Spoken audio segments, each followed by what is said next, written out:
Hello, good morning. तो जो बच्चे नवोदय विद्यालय, सैनिक स्कूल और बाकी एग्ज़ाम की तैयारी कर रहे हैं, परीक्षाओं की तैयारी कर रहे हैं, उनके लिए ये मेनली वीडियो है, ठीक है? इस वीडियो में हम लोग बताएँगे कि कौन-कौन से ऐसे महत्वपूर्ण सूत्र हैं, कौन-कौन सी ऐसी महत्वपूर्ण चीज़ें हैं, जो हमें गणित के जो प्रश्न हैं आते हैं उसमें, वो सॉल्व करने के लिए कौन-कौन सी चीज़ें हमें याद करनी चाहिए या रखनी चाहिए, जिससे कि हमारी कैलकुलेशन जिससे हम जो सवाल लगाते हैं, उससे हमारा क्या हो सके, समय बहुत से कम लगे, ठीक है? और जब हम कम समय में क्वेश्चन सॉल्व कर पाते हैं, तो हम लोग अपना पूरा पेपर सॉल्व कर सकते हैं, जो भी निर्धारित 1 घंटे, 2 घंटे का हमें समय दिया गया है, ठीक है? जैसे इसमें होता है वर्ग होता है, वर्गमूल होता है। अब कई लोगों को 18 का वर्ग नहीं है पता, तो बैठे-बैठे 18 गुणे 18 कर रहे हैं। ठीक है, इतनी देर में आपको पता चला 2 से 3 मिनट निकल गए। तो ये पहला वीडियो है महत्वपूर्ण सूत्र पर। इसके पहले एक वीडियो बनाया था जिसमें हमने एक्सप्लेन किया था कि नवोदय विद्यालय का फॉर्म कैसे भरें, नवोदय विद्यालय में किस प्रकार के प्रश्न आते हैं और आपको किस प्रकार से तैयारी करनी है, ठीक है? तो वो वीडियो जाके आप चेक कर लीजिए। अब हम लोग आते हैं कि कौन-कौन से ऐसे सूत्र हैं जो हमें याद रखना है, ठीक है? तो ये 7 से 8 चीज़ें हैं। 1 से 20 तक के हमें वर्ग बिल्कुल रटे हुए होना चाहिए। इसमें तो कोई गुंजाइश ही नहीं है कि आपको ये चीज़ें नहीं आती हैं, ठीक है? फिर 120 तक के घन हमें याद होना चाहिए। घन मतलब क्यूब, ठीक है? तो 1 की घाते 3 या फिर 2 की घाते 3 या फिर 4 की घाते 3, ये चीज़ें भी हमें बिल्कुल रटी हुई होनी चाहिए। ऐसा नहीं कि 3 की घाते 3 आया और आप लगे गुणा करने, 3 गुणे 3 गुणे 3, ठीक है? फिर 1 से 10 के वर्गमूल। अब मैं बताऊँगा वर्ग और वर्गमूल में क्या अंतर है। कई लोगों को भी यही पता नहीं होगा कि वर्ग और वर्गमूल क्या कहलाते हैं, ठीक है? फिर बताऊँगा माप। माप में क्या है, मीटर, सेंटीमीटर। अब माप भी कई प्रकार की होती हैं, जब आप लंबाई नापते हैं या फिर जब आप वजन नापते हैं, ठीक है? कई लोगों को नहीं पता रहता। फिर भारतीय अंकन पद्धति। अंकन पद्धति में क्या है, इकाई, दहाई, सैकड़ा, हज़ार। अब 1 लाख में कितने हज़ार होते हैं, किसी को नहीं पता, कई लोगों को, ठीक है? तो वो सब चीज़ें हम डिस्कस करेंगे। फिर परिमाप और इकाई, ये बहुत इम्पोर्टेंट है, ये वाला परिमाप और इकाई जो है। प्रतिशत निकालेंगे, फिर हम लाभ-हानि के सूत्र करेंगे और औसत के। तो अपनी एक बढ़िया अच्छी-सी कॉपी, जिसको आप बिल्कुल तकिया के नीचे रख के सोते हो रोज़, ये उठ के सबसे पहले ये सूत्र रटना है आपको, बस रटना ही है इनको, समझने की ज़रूरत नहीं। जैसे 1 से 20 तक और 1 से 10 तक के घन अ, याद करना है तो क्या करना, रटना ही पड़ेगा ना पहले स्टार्टिंग में। फिर आप धीरे-धीरे समझोगे तो ऑटोमेटिकली आपको समझ में आएगा, ठीक है? तो हम लोग 1 बाय 1 स्टार्ट करेंगे। पहले हम लोग कर रहे हैं 1 से 20 तक के घन, ठीक है? जैसे मैं लिखवा रहा हूँ इनको हूबहू अपनी कॉपी में छाप लेना। वर्ग मतलब क्या है? जैसे वर्ग होता है उसी संख्या का उसी में गुणा। जैसे आपको 5 का वर्ग निकालना है तो आप क्या करोगे, 5 गुणे 5, तो ये क्या हो जाएगा, वर्ग। तो 5 गुणे 5 जब आप करोगे तो कितना आएगा, 25 आएगा, ठीक है? तो इसी प्रकार 1 से 20 तक की वर्ग मैं यहाँ लिख के देता हूँ, आपको एकदम कॉपी कर लेना है अपनी कॉपी में। तो 1 का वर्ग बताओ क्या होगा, 1 का गुणा 1 में करोगे तो भैया 1 ही आएगा। 2 का वर्ग कितना आएगा, 2 का वर्ग आएगा 4। 3 का वर्ग, 3 का वर्ग आएगा 9। 4 का वर्ग कितना आएगा, 4 का वर्ग आएगा 16। 5 का, तो 5 का आएगा 25। 6, तो 6 का होगा छाई छाई 36। 7, 7 का वर्ग आएगा 49। 8, अठी अठी 64। 9, 9 का आएगा 9 नाम 81। और 10 का कितना आएगा, 10 नाम 100, ठीक है? इसी प्रकार भाई 11 पे आते हैं। 11 का वर्ग बताओ, 11 का होता है 121। 12, 12 का होगा 144। 13, 13 का होगा 169, 14 का होगा 196, 15 का होता है 225, 16 का आपका होगा कितना 256, 36, 17 का कितना होगा 17 का आपका 289, 18 का आपका कितना होगा 18 का 324, 19 का होता है 361, अब 20 का होता है 400। तो 1 से 10 तक तो हमें पता होता है, सबको पता होता है, ठीक है। लेकिन प्रॉब्लम कहाँ आती है, प्रॉब्लम जहाँ हम लोग 13 से आते हैं, 13 से लेके 19 तक, ठीक है। तो ये इतने चीज़ों पे, ये 13 से लेके 19 वालों पे ध्यान रखें। 4-5 बार पढ़ोगे, रट्टा मारोगे, अपने कॉपी में लिख के 3-4 बार सुबह से देखोगे, शाम को सोते समय पढ़ के देखो, तो ये ऑटोमेटिकली याद हो जाए। और जहाँ एक बार याद हुए तो फिर भूलते नहीं है, ठीक है। तो ये तो हुए आपके क्या 1 से 20 तक के वर्ग, इनमें कोई एक्सक्यूज नहीं है, ये तो हमें आने ही आने चाहिए, ठीक है। इसके बाद हम लोग चलते हैं, इसके बाद हम चलते हैं 1 से 20 तक के घन। घन का मतलब क्या है, जैसे घन का मतलब 5 की घाते 3, और जब किसी के घाते 3 है तो उसका मतलब क्या है, उसी संख्या का 3 बार गुणा, 5 गुणे 5 गुणे 5, ठीक है। तो 5 गुणे 5 गुणे 5 करोगे तो कितना आएगा 125, ठीक है।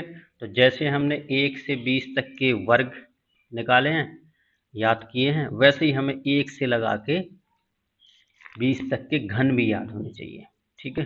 तो 1 का घन बताओ कितना होगा, हाँ 1 का तो भाई 1 ही होगा ना। 2 का 2 का घन हो जाएगा 2 गुणे 2 गुणे 2, तो 2 2 4, और फिर 4 दूनी 8। 3 का घन बताओ, 3 का घन होता है 27, 4 का होता है आपका 64, 5 का आपका होगा 125, 6 तो 6 का होगा 216, 7 का आपका होगा 343, 8 का आपका होगा 512, 9 का आपका होगा 729, 729, और 10 का घन कितना होगा, ये तो सबको पता है 1000, ठीक है। तो ये तो 1 से 10 तक हो गए। अगर आपने घन 110 तक भी याद किया तो काम चल जाएगा, लेकिन वर्ग आपको पूरे 120 तक ही करना है, और ठीक है। आगे भी हम लोग लिख लेते हैं। 11 का घन कितना होगा, 11 का घन होता है सिंपल 1331, ठीक है। 12 का घन होता है 1728, 13 का कितना होता है, 13 का होता है 2197, 14 का कितना होता है, 14 का घन होगा आपका 2744, 15 का घन कितना होगा, 15 का सिंपल है 3375, 16 का घन बताओ भाई कितना होगा, 16 का घन होगा आपका 4096, ठीक है। 17 का घन होगा आपका 4913, 18 का घन होगा 5832, 19 का घन ये है 6859, और 20 का घन बताओ, 20 का घन सिंपल 8000, ठीक है। तो ये हो गए भाई आपके घन, 1 से लगा के कहाँ तक, 1 से लगा के ये 20 तक के आपके क्या हो गए, ये हो गए घन हो गए।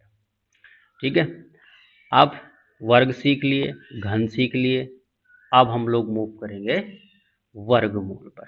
ये कॉपी पे उतार लो आप, और या फिर इसका फोटो ले लो। ठीक है, अब हम लोगों ने 1 से 20 के वर्ग सीख लिए, 1 से 20 तक के घन सीख लिए।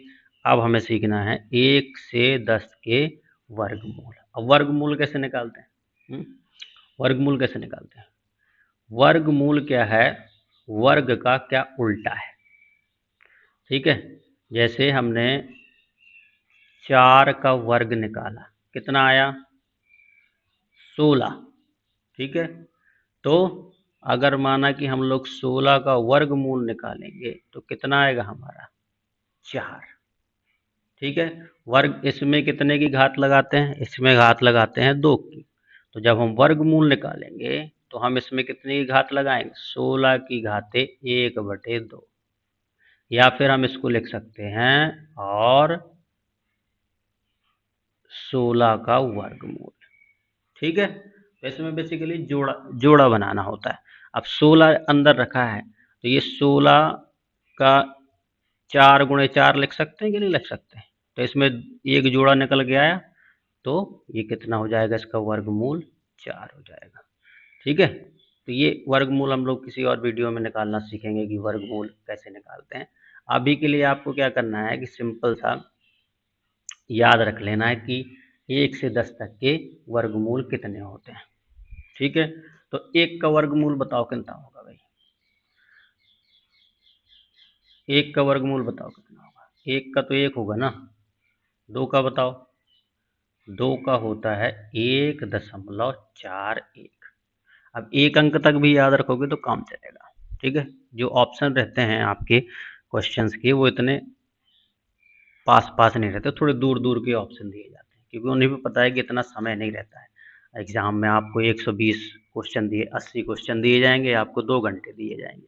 ठीक है, 2 का हो गया। अब 3 का वर्गमूल कितना है? 3 का वर्गमूल है 1.73। 4 का, 4 का तो कोई भी बता देगा, 2 है। ठीक है, 5 का, 5 का होता है 2.23। ठीक है, 6, 6 का भाई आपका होता है 2.44।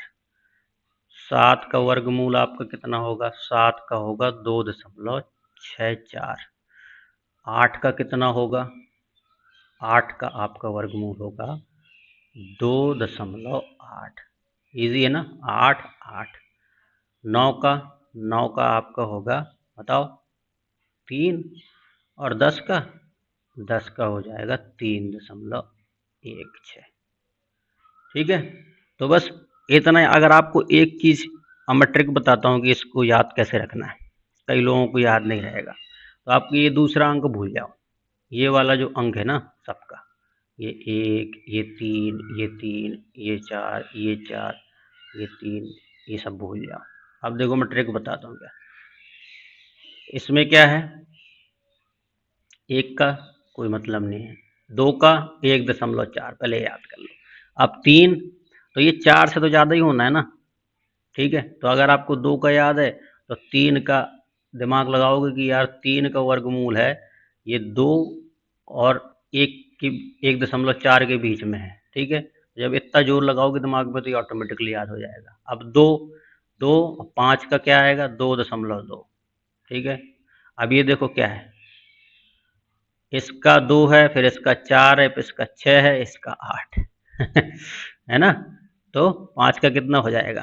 5 का सिंपल है 2.2। 6 का 2.4। 7 का 2.6। 8 का 2.8। 2 जंप करते जाना है, +2, +0.2, +0.2, इधर भी +0.2। बस आपको क्या याद रखना है? एक ये याद रख लो, एक ये याद रख लो, और बाकी 4 के बाद 5 का कितना आ जाएगा? यही, कितने का अंतर है हर चीज़ में? 0.2 का अंतर है। ठीक है, तो ये इस प्रकार से आपको एक मैंने क्या बता दी, एक ट्रिक भी बता दी याद करने की, कि आपको याद कैसे रखना है। ठीक है, और 10 का तो क्या है, यहाँ पे 1 है तो यहाँ पे 1, ठीक है। तो ये एक छोटी सी ट्रिक है जिससे आप 1 से लगा के 10 तक के सारे वर्गमूल आपको याद हो जाना चाहिए, ठीक है। अब आगे बढ़ते हैं भैया। अब आगे क्या दिया गया है, आगे दिया गया है माप। 1 से 20 तक के वर्ग कंप्लीट, 1 से 20 तक के घन कंप्लीट, 1 से 10 तक के वर्गमूल कंप्लीट। अब 1 से ये अब आया चौथा आया माप। अब माप में क्या है, माप में, माप मतलब क्या है, माप मतलब जब आप किसी चीज को नापते हैं, ठीक है। तो नापने में क्या आता है, एक तो आपका वजन आता है ना। आप वजन को नाप रहे हो या फिर आप किसको नाप रहे हो, दूरी को नाप रहे हो, ठीक है। दो चीजें आप नापते हो। वजन को कैसे नापते हो, वजन को आप नापते हो किलोग्राम से, नापते हो कि नहीं नापते हो, आप नापते हो ग्राम से, हाँ, आप नापते हो लीटर से, दूध कितने लीटर आज देके गया दूध वाला, ठीक है। दूरी, दूरी आप कैसे नापते हो, दूरी आप नापते हो किलोमीटर से, आप नापते हो मीटर से, आप मापते हो सेंटीमीटर से, ठीक है। तो माप में ये सारी चीजें आती हैं। तो इसमें कई बार क्वेश्चन में क्या आएगा कि आप भाई बताओ 1 किलोमीटर में कितने मीटर हो गए आपके, आपका ये पूछेगा। कई बार आपको फॉर्मूला में लगेगा कि 1 किलोग्राम में कितने ग्राम है, ठीक है। 1 लीटर में कितने मिलीलीटर है। तो ये सारी चीज़ें इसमें आएंगी आपके माप में। तो माप का सिंपल सा फॉर्मूला मैं आपको एक बताता हूँ। तो उसमें जितने भी आपके माप, वजन और दूरी वाले प्रश्न हैं वो सारे के सारे आपके प्रश्न क्या हो जाएंगे, सॉल्व हो जाएंगे, ठीक है। तो एक सिंपल सा फॉर्मूला है, फॉर्मूला वो है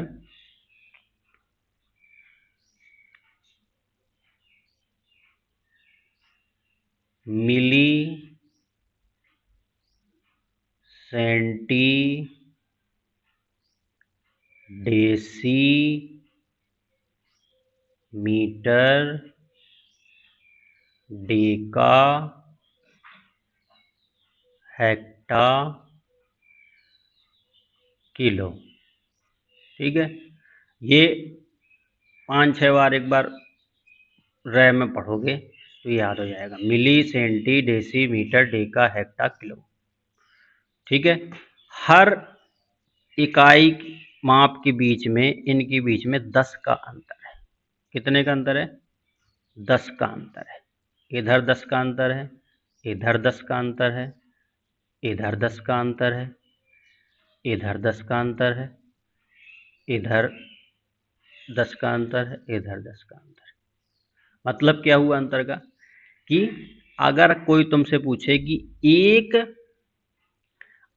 ये तो फॉर्मूला हो गया, कोई आपसे पूछे कि 1 सेंटीमीटर बराबर कितने मिलीलीटर, ठीक है, मिलीमीटर। तो इधर से इधर के बीच में कितना का डिफरेंस मैंने बताया, 10 का।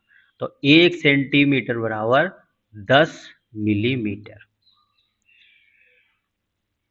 ठीक है। अब कोई पूछे कि 1 डेसीमीटर बराबर कितने मिलीमीटर, तो इधर एक तो हो गया 10 और इधर भी 10, तो 10 गुणे 10 कितना हो जाएगा, 100। तो 1 डेसीमीटर बराबर 100 मिलीमीटर, ठीक है। अब इसी में, इसमें क्या करना, हर जगह जैसे मीटर निकाल रहा है, मीटर की इकाई है तो मिलीमीटर कर दिया, इधर सेंटीमीटर कर दिया, इधर डेसीमीटर कर दिया, इधर तो मीटर है ही, इधर डेका, इधर हेक्टा, इधर किलो।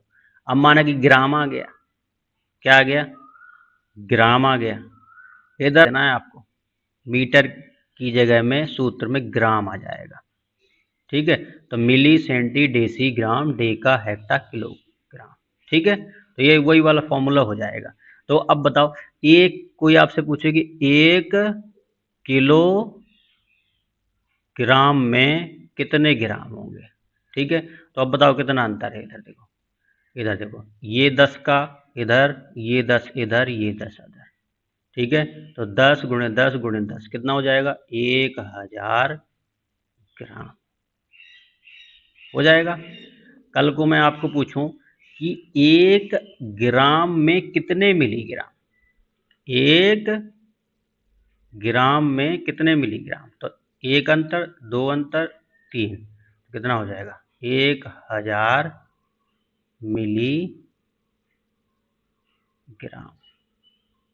ठीक है? अब और कोई पूछे कि 1 डेकामीटर में कितने मीटर, तो 1 डेकामीटर में सिंपल आपका 10 मीटर। तो बड़ी, ये इधर जो इकाई है, जो यूनिट है, ये बड़ी है इस साइड, और इस साइड जैसे ही हम लोग चलते आएंगे ये क्या हो जाएंगी? ये छोटी हो जाएंगी, ठीक है? कल को आपसे पूछे कि 1 मीटर में कितने किलोमीटर, 1 मीटर में कितने किलोमीटर, तो आप क्या करोगे? सिंपल सी, ये छोटी है तो क्या जाएगा? 1 मीटर बराबर 1/1000 किलोमीटर, ठीक है? तो जब हमें कोई छोटी से बड़ी से छोटी पूछे तो हमें सिंपल सा कर देना, 10-10 का अंतर है। जब छोटी से बड़े की ओर पूछे तो उसके बटे में करके बता दें। तो ये वाला फॉर्मूला, आप ये वाला जो सूत्र है तो रट्टा मान लो, ठीक है? Milli centi decimetre deca hecto kilometre, या फिर milli centi decigram deca hecto kilogram, ठीक है? तो ये इम्पोर्टेंट एक फॉर्मूला है जो आपको याद रखना है, ठीक है? आगे बढ़ते हैं। आगे क्या है? भारतीय अंकन पद्धति। अब देखो, भारतीय अंकन पद्धति समझना क्यों जरूरी है, ये हमें डेली अपनी लाइफ में और डेली भी जो हम काम करते हैं इसमें बहुत ज़रूरी है समझना। जैसे कि एग्जाम्पल दिया है, मैंने बोला कि ये नंबर पढ़ के बताओ कितना है, बताओ ये कितना है। आपके पिताजी ने बोले हमें आज इतने रुपए मिले हैं, ये कितने रुपए हैं, तो आप बता सकते होगे? ये है 58,723 रुपये। कैसे पता लगाया? मैंने थोड़ा और बड़ा नंबर लिख दिया।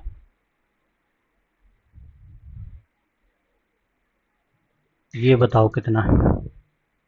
ये है 8,32,00,187। ठीक है, ये कैसे पता लगाए? इसको पता लगाने के लिए सबसे पहले हमें समझना पड़ेगा कि ये जैसे एक अंक दिया है तो इसको क्या बोलेंगे, दो अंक दिए हैं तो इनको क्या बोलेंगे, तीन अंक दिए हैं तो इनको क्या बोलेंगे, चार अंक दिए हैं तो इनको बोलेंगे क्या है, लाख क्या है, करोड़ क्या है, हजार क्या है, अरब क्या है, खरब क्या है, ये सब हमें पता होना चाहिए। ठीक है, तो एक हम नंबर लेते हैं। फॉर एग्जांपल नंबर लिया मैंने 73260198 7। ठीक है, ये एक नंबर लिया। अब इसमें क्या होता है, जब भी हम ये संख्या देखते हैं तो इसमें हम लोग अपने राइट साइड से लेफ्ट साइड की तरफ नंबर पढ़ते हैं। ठीक है, यहाँ से यहाँ की तरफ। तो ये जो पहला अंक है इसको बोलते हैं इकाई का अंक। ठीक है, तो जब भी सिंगल डिजिट में हो, ठीक है, तो उनको ऐसे ही बोलते हैं 1 2 3 4 5 6 7 8 9 10। ठीक है, इसको इंग्लिश में बोलते हैं यूनिट। ये यूनिट इस यूनिट से अलग है। ठीक है, ये यूनिट और ये जो हम आगे पढ़ेंगे ये दो चीज़ें अलग अलग हैं। फिर क्या बोला, इकाई के बाद जो दूसरा अंक है ये है दहाई का, फिर है ये सैकड़ा का, इकाई दहाई सैकड़ा, फिर ये है हजार, फिर ये है आपका 10,000, फिर ये है लाख, इकाई दहाई सैकड़ा हजार 10,000 लाख, ये है फिर आपका करोड़, ये हो गया है आपका 10 करोड़, और फिर ये हो गया है आपका अरब, और आगे वाला 10 अरब। ठीक है, तो इनको कैसे पढ़ेंगे, इस क्रम में पढ़ेंगे। तो जब भी किसी हम संख्या को पढ़ना है, हमें पढ़ना है इकाई, दहाई, सैकड़ा, हजार। इकाई में कितना, एक अंक, दहाई में दो अंक, दो अंक का दहाई है, तीसरा अंक है वो सैकड़ा कहलाएगा, फिर ये हजार कहलाएगा।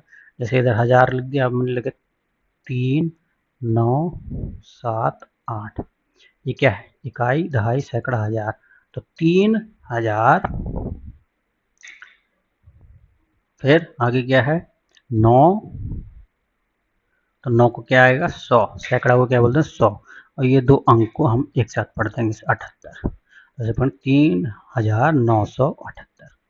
ठीक है, तो ये हमें जानना बहुत ज़रूरी है कि किस संख्या को क्या बोलते हैं। अब जैसे इसमें कई कई बार आपको प्रश्न पूछ लेगा कि भैया चलो बताओ 1,00,000 में कितने हजार, तो लाख कहाँ है हमारा, यहाँ है।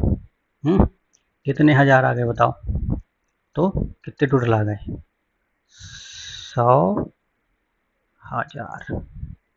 हजार में कितने होते हैं, हजार में 3 जीरो होते हैं, और लाख में कितने होंगे 5, तो 3 ये 2, तो 5 जीरो हो गए। अब बोलेगे भाई कि 1 करोड़ में कितने लाख हो गए, तो 1 करोड़ में हो गए 100 लाख। जब आपके पास 100 लाख रुपए होंगे तब आप करोड़पति बनोगे। ठीक है, इसी बार बोलेगा कि भैया 10 करोड़ में कितने लाख हो गए, तो 10 करोड़ में आपके हो गए 1000 लाख। या फिर कितने करोड़, 10 करोड़ में कितने हो गए, हजार है तो फिर आगे गुणा कर दो। तो इस प्रकार की आपकी इसमें क्वेश्चन आ सकते हैं कि क्या क्या हो सकता है। ठीक है, तो ये इसलिए भारतीय अंकन पद्धति समझना बहुत बहुत जरूरी है। लोगों को पता नहीं होता कि आगे किसको वो क्या बोलते हैं। ठीक है, ये हो गए, आगे बढ़ते हैं। आगे क्या है, परिमाण एंड इकाई। ये बहुत जरूरी है। ये क्यों जरूरी है मैं बताता हूँ। कि जैसे आपके घर में आया एक दूध वाला है, दूध वाला है, दूध वाला आपको दूध देके गया कुछ, आपने पतीला उठाया घर का और उसमें दूध डलवा लिया। ठीक है, छत पे बैठे हैं पिताजी, पेपर पढ़ रहे हैं, बोले पूछा आपसे कितना दूध ले लिया, आपने बोला 2 ले लिया दूध। अब 2 ले लिया, 2 का मतलब क्या है, 2 का मतलब तो भैया लीटर भी हो सकता है, 2 का मतलब किलो भी हो सकता है, 2 का मतलब ग्राम भी हो सकता है, 2 का मतलब मीटर भी हो सकता है, 2 का मतलब सेंटीमीटर भी हो सकता है, 2 का मतलब किलोमीटर प्रति घंटा भी हो सकता है। तो आपके पिताजी क्या समझे कि आपने कितना लिया है, 2 ग्राम दूध लिया है कि 2 किलो लिया है कि 2 लीटर लिया है। ठीक है, तो ये चीज समझने के लिए आपको इसके पीछे क्या लगाना पड़ेगा, इकाई, कि पिताजी मैंने 2 लीटर दूध ले लिया है। तो ये जो 2 है ये इसको बोलते हैं परिमाण, और ये जो पीछे का है इसको बोलते हैं इकाई। ठीक है, तो परिमाण को इंग्लिश में बोलते हैं मैग्नीट्यूड, और इकाई को बोलते हैं यूनिट। ठीक है, तो ये इन दो चीज़ों से मिलके बनते हैं। जब भी हम किसी चीज़ की बात, बोले कितने रुपए हैं आपके पास, बोले मेरे पास 100 हैं। आप किसी ने पूछा कितने हैं आपके पास धनराशि है या फिर कितने मनी है, आपने बोला मेरे पास 100 है, मैं क्या समझूँ इसको कि आपके पास 100 लाख हैं, 100 रुपए हैं कि 100 पैसे हैं। जब तक आप मैग्नीट्यूड को या परिमाण को इकाई के साथ मिलकर नहीं बताओगे तब तक समझ में नहीं आएगा। इसलिए परिमाण के साथ हमें इकाई बोलना बहुत ज़रूरी है। जैसे आपको क्वेश्चन में कैसे फंसाएगा, आपको जैसे क्षेत्रफल वाले जो सूत्र हैं, क्षेत्रफल वाले जो प्रश्न है आयत वगैरह के, आयत में क्या बोलेगा कि आपका लंबाई भाई साहब दिया है 10 मीटर, और चौड़ाई आपकी दी है 2000 सेंटीमीटर। ठीक है, बोलेगा कि क्षेत्रफल बताओ। ठीक है, क्षेत्रफल पूछा और ऑप्शन में दे दिया, ऑप्शन नंबर ए आपका दे दिया 20,000 वर्ग मीटर दे दिया। बी नंबर का ऑप्शन दे दिया 200 वर्ग मीटर। सी नंबर का आपका ऑप्शन दे दिया 20 वर्ग सेंटीमीटर और चौथा ऑप्शन दे दिया आपका 40 वर्ग सेंटीमीटर। ठीक है, अब देखना आपने क्या किया, क्षेत्रफल का सूत्र, जैसे ये क्वेश्चन देगा आपने क्या बोला, क्षेत्रफल बराबर होता है लंबाई गुणे चौड़ाई। जैसे आपने इधर लिखी लंबाई 10, चौड़ाई 2000 और कितना आ गया आपका 20,000 बोले वर्ग मीटर आ गया।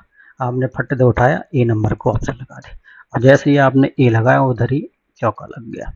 ये गलत है, पूछो क्यों। इधर लंबाई क्या दी गई है, इधर लंबाई दी गई है आपकी मीटर में, इधर क्या दी गई है सेंटीमीटर में।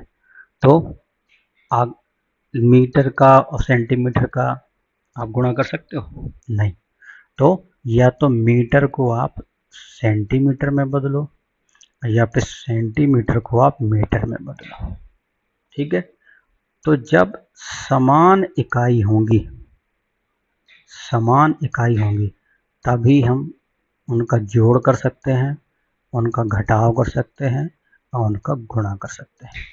अगर असमान इकाई हुई, असमान इकाई हुई तो हम उनका भाग कर सकते हैं। ये आप इतना याद रखो, मैं बताऊंगा असमान इकाई वाली एग्जाम्पल भी बताऊंगा। ठीक है, तो इधर क्या किया फिर आपने, इधर मीटर का, चलो मीटर में ही रखा, सेंटीमीटर का आपने क्या कर दिया मीटर में बदल दिया। तो बताओ 1 मीटर बराबर कितने सेंटीमीटर था, 100 सेंटीमीटर था। इधर बताया मैंने माप वाले में, तो इधर 10 मीटर दिया है, अब इधर 2000 सेंटीमीटर दिया है, तो ये कितना हो जाएगा 20, 2000 का कितना हो जाएगा 20 मीटर हो जाएगा। आप क्षेत्रफल निकालो कितना है 10 गुणे 20, कितना आ गया 200 वर्ग मीटर। कौन सा आंसर है, आंसर है बी, ये पहला गलत है। ठीक है, तो इस प्रकार से आपको ये क्वेश्चन में ना डाउट क्रिएट करेंगे। जैसे आपको चाल दूरी समय वाले जो सूत्र आएंगे उसमें क्या दिया रहेगा, हाँ ये असमान इकाई बताता हूँ। तो असमान इकाई में क्या है, जैसे चाल दूरी बराबर सूत्र, चाल बराबर दूरी बटे समय। आपको दूरी दे देगा माना कि 100 मीटर और समय दे देगा आपको माना कि 10 घंटे। तो इधर मीटर इधर घंटा है, तो चाल का इकाई क्या आ जाएगी 10 मीटर प्रति घंटा। तो ये चाल की इकाई आ गई। ठीक है, तो यहाँ पे देखो हमारा मैग्नीट्यूड का गुणा तो हुआ ही हुआ, मतलब परिमाण का गुणा हुआ ही हुआ, लेकिन इकाई का भी गुणा होता है। तो मीटर का जब मीटर के साथ गुणा हुआ तो क्या आया वर्ग मीटर, या फिर कभी कभी ऐसा लिख के देगा मीटर के घाते 2। तो ये आपको इकाई, परिमाण और इकाई इसलिए महत्वपूर्ण है। ठीक है, ये समझ में आ गया हो तो फिर बढ़ते हैं आगे। चलो ये समझ लिया, ये समझ लिया, ये इधर तक आ गए। अब आए भाई प्रतिशत में। प्रतिशत में देखते हैं क्या है, प्रतिशत का बताओ सबसे पहले कैसा होता है। ऐसा लिखा जाता है, ये है प्रतिशत का चिन्ह, इसको बोलते हैं सिंबल। ठीक है, ये बहुत ज़रूरी है। जब भी आप रोज़ सुनते होंगे कि भाई अभी आप जैसे 5th क्लास में हैं तो आपने जैसे चौथी में 4th क्लास में आपके कितने परसेंट आए, तो आपके टीचरों ने बताया होगा कि आपके 80 आए, किसी के 98 आए, किसी के 99 आए, अब कोई फेल ही हो गया, उसके 30% आए। ठीक है, तो ये पीछे क्या है 98 या 80% का मतलब क्या है, 80% का मतलब है कि 100% में से 80% नंबर आए आपके। मतलब अगर आपके 6 सब्जेक्ट कितने हैं, 6 सब्जेक्ट, एक सब्जेक्ट 100 नंबर का पेपर आता है, 100 मार्क्स, तो 6 सब्जेक्ट टोटल कितने हो जाएंगे बताओ, 600 नंबर के हो जाएंगे, 600 मार्क्स के हो जाएंगे, 80% आया इसका, तो 600 का 80%, ठीक है, तो 600 गुणे 80, अब प्रतिशत का मतलब होता है बटे 100, तो कहने का मतलब आपके 600 में से 480 नंबर आए, तब जाके आपकी कहीं 80% बनी, ठीक है। तो इसमें किस प्रकार के क्वेश्चन आ सकते हैं, पहला ये समझ लो, प्रतिशत का मतलब होता है किसी कोई नंबर दिया गया हो, जैसे आपको बोला 20 को प्रतिशत में बदलो, तो जब आपको किसी को प्रतिशत में बदलना है तो सिंपल से उसमें 100 का गुणा कर देना है, तो ये कितना आ जाएगा 2000%। दूसरा चीज है, बोले 20% को नंबर में बदलो, नॉर्मल चीज में, तो 20 अगर प्रतिशत हटाना है तो हमें सीधा का सीधा 100 का भाग कर देना है, कितना आ जाएगा 2/10 मतलब 1/5। बस इतना सा चीज आपको ध्यान रखना है कि अगर हमें प्रतिशत में बदलना है तो 100 का गुणा कर देंगे, और अगर हमें प्रतिशत हटाना है तो हम क्या कर देंगे 100 का भाग कर देंगे, बस प्रतिशत में इतनी सी कहानी। तो इसमें कई टाइप के प्रश्न आएंगे, बोले 5%, जैसे 8 का 5%, और फिर ये कोष्टक में लगा देगा फिर धन 80, तो पहले ये तो पता हो कि भाई ये कैसे सॉल्व करना है, तभी तो आप आगे बढ़ोगे। फिर जैसे आएगा लाभ हानि में आएगा, कि लाभ हानि में आएगा बोले किसी ने एक गाय 10,000 की खरीदी, उसको 10% फायदे पे बेच दिया, तो कितने का प्रॉफिट हुआ, तो इस टाइप के आपके ये प्रतिशत में सवाल आएंगे, ठीक है। तो ये प्रतिशत इस टाइप से हम लोगों को याद रखना है। अब आगे बढ़ते हैं लाभ हानि। लाभ हानि में देखो सिंपल सा कॉन्सेप्ट है, इधर ज़्यादा समझने वाली बात नहीं है। माना कि किसी की एक दुकान है, क्या है, दुकान है आपके घर में या किसी आपके दोस्त की। अब किसका त्यौहार आ रहा है, अब आपका त्यौहार आ रहा है, माना कि दिवाली का त्यौहार आ रहा है, ठीक है, दीपावली का त्यौहार आ रहा है। अब वो सामान लेने गया, और बहुत सारे सामान ले, माना कि पहला एक सामान लेके आया, पटाखा लेके आया, ठीक है, दूसरा सामान जो वो लेके आया टमाटर लेके आया, ठीक है। अब वो माना कि पटाखा जो लेके आया पहला कितने के लेके आया, 1,000 रुपये के पटाखा लेके आया, ठीक है। कितने के खरीदे उसने, क्या किया उसने, खरीदा। अब बेचना चालू किया उसने, बेचे तो टोटल उसके पटाखे जो बिके वो 1200 के बिके, ठीक है, ये उसने 1200 के पटाखे बेच दिए। दूसरी जो चीज लेके आया, माना कि वो 500 रुपए के टमाटर लेके आया साथ में, देखना ध्यान से देखना इसे, और उसने वो जो टमाटर हैं लेके आया, टमाटर कुछ दिन बिके नहीं, तो कुछ टमाटर खराब हो गए, और उसने वो टमाटर पूरे जो बेचे वो 480 रुपए के बेचे, ठीक है, ये सब बेच दिया। अब ये बताओ, अगर पटाखे वो 100 के 1,000 के लेके आया, 1200 के बेचे, तो इसमें उसे क्या हुआ, कम में लेके आए, ज़्यादा में बेच दिए, तो उसमें क्या हुआ, इसको फायदा हुआ। तो जब फायदा हुआ तो इसको बोलते हैं लाभ, मतलब उसे मुनाफा हुआ। कितने का मुनाफा हो गया, 1200 माइनस 1,000 बराबर 200 रुपये, कितने का मुनाफा हुआ, 200 रुपये का। इधर क्या केस हुआ, इधर 500 के खरीदे 480 में बेच दिए, तो इधर क्या हो गया, घाटा, बोले यार आज घाटा लग गया, ठीक है, तो घाटा को क्या बोलेंगे, हानि। कितने की हानि हुई, 500 माइनस 480 मतलब 20 रुपये। ठीक है, अब देखो इधर 200 का फायदा हुआ, इधर 20 रुपये का हानि। ठीक है, तो ये देखो, ये जो खरीदा है जो चीज़ हम खरीदते हैं उसको क्या बोलते हैं? क्रय मूल। जितने में चीज़ खरीदी जाती है, कितने में जो चीज़ बेची हो उसको बोलते हैं विक्रय मूल। समझ में आया? तो टमाटर का क्रय मूल बताओ। टमाटर का क्रय मूल है 500 रुपये। टमाटर का विक्रय मूल बताओ। टमाटर का विक्रय मूल है 480 रुपये। ठीक है, पटाखे में लाभ कितना हुआ? 200 रुपये का। हानि कितनी की हुई टमाटर में? इसमें 20 रुपये की।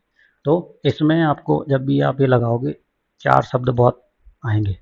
पहला आएगा क्रय मूल, दूसरा आएगा आपका विक्रय मूल, तीसरा बार बार आएगा हानि और चौथा बार बार आएगा लाभ।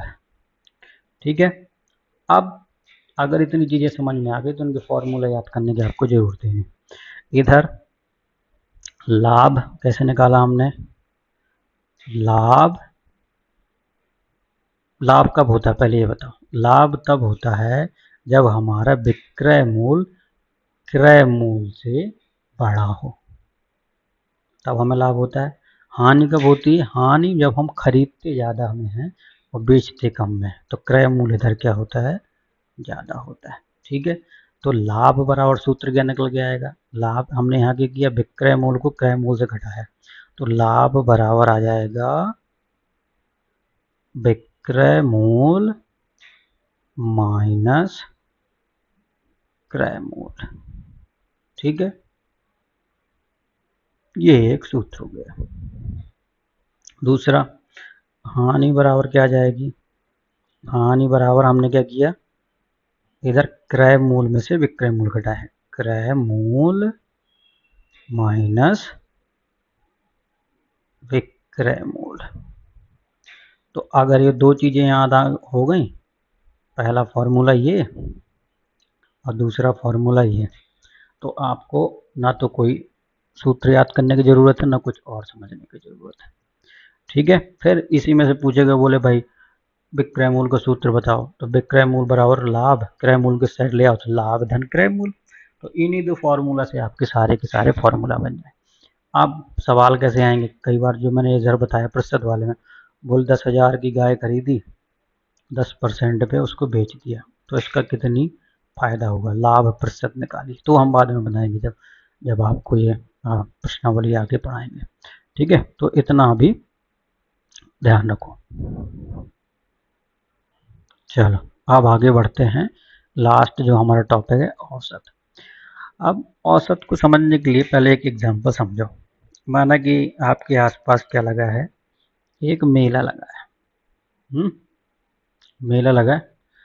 अब हुआ क्या कि 3 दोस्त हो आप।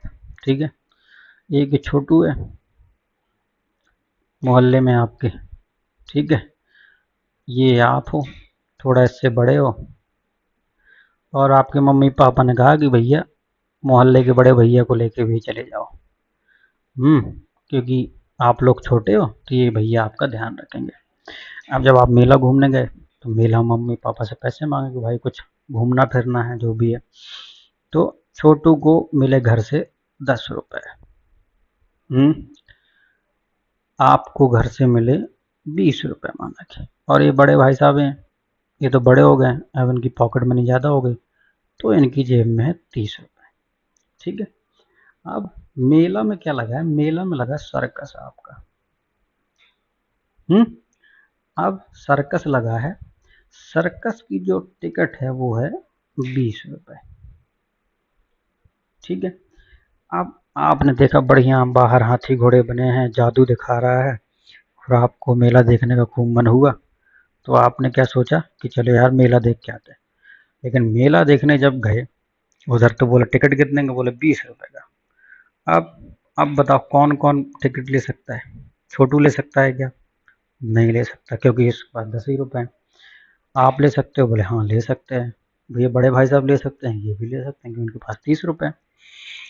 अब आपने सोचा यार भाई हम 2 लोग देख के आ जाएंगे और छोटू रह जाएगा, हैं? और छोटू मेला में गुम हो गया तो घर पे क्या बताएंगे कि छोटू कहाँ गया? तो आपने क्या किया, एक काम करते हैं, हम सब लोग ना इकट्ठा करते हैं पैसे, देखते हैं कितने के हैं। अब 3 लोगों की आपको टिकट लेनी है, तो 3 लोगों की टिकट लेने के लिए आपको कितने रुपए चाहिए? 20 गुणे 3 बराबर 60 रुपए चाहिए। अगर आपको तीनों को मिला के 60 रुपए हैं तो आप टिकट 3 ले सकते हो। नहीं, मैं तो नहीं ले सकता। है बात सही कि नहीं? तो छोटू के पास कितने रुपए हुए? छोटू के पास हुए 10। तुम्हारे पास कितने हैं? 20। और बड़े भाई साहब के पास 30। बताओ कितने हो गए टोटल? 10, 20, 30 बराबर 60। हो गए कि नहीं हो गए? तो अब आपके पास 3 टिकट लेना है, ये 60 रुपए हैं आपके पास, और 60 रुपए की टिकट। तो अब बताओ आप तीनों मिल के देख सकते हो कि नहीं देख सकते हो? तो अगर ये समझ में आ गया तो आगे समझना बहुत सिंपल है। तो ये जो 20 रुपए जो हमारा निकल के आया, ये हमारा हो गया औसत। ठीक है। आप अगर ये बड़े भाई साहब इसको 10 रुपए दे दें तो इसके पास कितने हो जाएंगे? छोटू के पास 20 रुपए। तो सबके पास औसत कितने रुपए हो जाएंगे? 20 रुपए, 20 रुपए, 20 रुपए। ठीक है। कुल कितने हुए ये? कितने लोग हैं यहाँ पे? यहाँ पे हैं 3 लोग। ठीक है। तो कैसे आपने निकाला? 10 धन 20 धन 30 बटे 3, और आपको 60 बटे 3 आया, तो औसत कितना आ गया? 20। तो औसत का सिंपल फॉर्मूला कैसे हो जाएगा? औसत आप कैसे निकालोगे? औसत बराबर हो जाएगा कुल संख्याओं का योग बटे कुल संख्याएं। ठीक है। ये सिंपल सा फॉर्मूला है। तो कुल कितने संख्याएं इधर? 10, 20, 30। अब कुल टोटल नंबर कितने हैं? ये योग है ऊपर, ये नीचे टोटल नंबर ऑफ संख्या है। तो अगर ये समझ में आ गया तो आपको औसत के सारे सवाल आ जाएंगे। ठीक है। तो ये इस प्रकार से हमने बताया, पहले 1 से 20 तक के वर्ग, 1 से 20 तक के घन, 1 से 10 तक के वर्गमूल, 1 से ये फिर माप बताया, फिर भारतीय अंकन पद्धति बताई, इकाई, दहाई, सैकड़ा, हजार, फिर परिमाण आया, फिर इकाई, फिर प्रतिशत, फिर लाभ हानि, और लास्ट में औसत। तो अगर इतने आपने चीज़ें याद कर ली, जितनी ये समझ ली अच्छे से 10-20 बार वीडियो देख के, तो समझ लो आपके 40 से 50% मैथ के क्वेश्चन सॉल्व हो जाएंगे। ठीक है। लोगों को कॉन्सेप्ट ही पता नहीं होता कि हमें आगे क्या करना है। तो जब आपको कॉन्सेप्ट पता है, लाभ हानि में फॉर्मूला भी भूल गए तो आप लगा दोगे। प्रतिशत में आपको नहीं पता, आप निकाल दोगे। परिमाण और इकाई में लोग 20 बार गलती करके आते हैं, मीटर सेंटीमीटर में आप वहाँ सही करके आओगे। वर्गमूल घनमूल याद है तो फटाफट कैलकुलेशन होगी आपकी। ठीक है। तो ये कम से कम 4-5 बार देखो, आप नोट्स बना लो, अच्छे से चिपका लो जहाँ पे आप पढ़ाई करते हो। आपके जो दोस्त हैं उनको ये भेज दो। ठीक है। और ऐसे ही वीडियो हम लोग आगे बनाते रहेंगे, तो आप इसको सब्सक्राइब भी कर लो, अपने दोस्तों से भी करवा लो। ठीक है। कुछ दिक्कत हो तो आप कमेंट करना, फिर मैं आगे टॉपिक भाई आपको बताऊंगा कि जैसे पहला टॉपिक रहेगा लाभ हानि, या फिर औसत वाला जो प्रश्नावली है, तो उसके हम लोग प्रश्न और कॉन्सेप्ट समझेंगे आगे। ठीक है। Okay, thank you.